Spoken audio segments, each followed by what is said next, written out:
মুন্সিগঞ্জের চরাঞ্চলে স্বতন্ত্র প্রার্থীর সমর্থক জসিম নায়েবের মৃত্যু পূর্ব বিরোধ ও পারিবারিক বিরোধের জেরে হয়েছে বলে জানিয়েছে সেনাবাহিনী।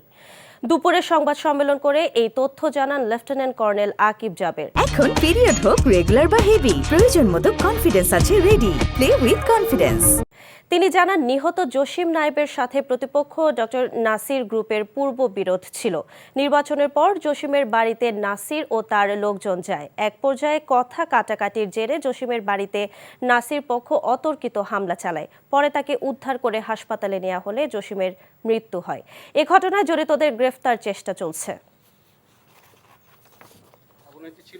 তাদের পূর্ব শত্রুতা ছিল। ইলেকশন পরবর্তী সময়ে আবার তারা এটাকে কেন্দ্র করে একটা মারামারিতে লিপ্ত হয়। এটার সাথে সম্পৃক্ত যারা, তাদেরকে ইনিশিয়ালি আমরা ধরতে পারিনি, বাট আমাদের সেটা চলমান রয়েছে, তাদেরকে ধরার কার্যক্রম।